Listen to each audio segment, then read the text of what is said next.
விஜய் கூட்டணியில் இணையும் வைகோ சொன்னது யார் தெரியுமா? தமிழக வெற்றி கழகம் ஸ்ட்ராங் ஆக போகுதுன்னு ஆல்ரெடி அந்த கட்சியோட தலைவர் விஜய் சொன்ன மாதிரி பல விஷயங்கள் ஒன் பை ஒன்னா நடந்துட்டு இருக்கு. அந்த வகையில விஜய முதல்வர் வேட்பாளரா ஏத்துக்கிட்டு திமுகவை தோற்கடிக்க வைகோ பிளான் பண்றாருன்னு பேசியிருக்காரு மல்லை சத்யா. மருத்துவமனையில படுத்து இருந்தபடியே அவர் அடுத்த கட்ட அரசியல் நகர்வுகளை செய்து வரதா ஒரு தகவலும் உலா வருது.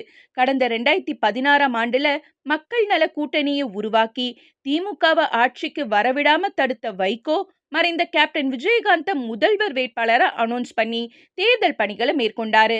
இப்ப அதே பாணியில விஜய முதல்வர் வேட்பாளரா ஏத்துக்கிட்டு கூட்டணியில சேர போறாருன்னு மதிமுகவுக்கு விரோதியா மாறிப்போன மல்லை சத்யா குற்றம் சாட்டியிருக்காரு.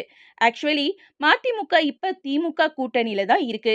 ஆனா அவருக்கு சரியான அங்கீகாரம் கிடைக்காததால 2026ஆம் ஆண்டு சட்டமன்ற தேர்தல்ல அவருக்கு சீட் குறைக்கப்படுற சூழ்நிலை ஏற்பட்டிருக்காம்.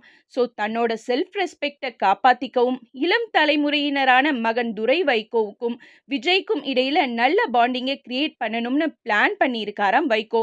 சோ கூடிய சீக்கிரமே திமுக கூட்டணியிலிருந்து விலகி தாவேகாவுல சேர போறதா அறிவிப்பார்னு முணுமுணுக்கிறாங்க மதிமுக நிர்வாகிகள். ஒருவேளை இது உண்மையாகிற பட்சத்துல இன்னும் எந்தெந்த கட்சியெல்லாம் தாவேகா கூட்டணியில இணைய போறாங்கன்னு பொறுத்திருந்து பார்க்கலாம்.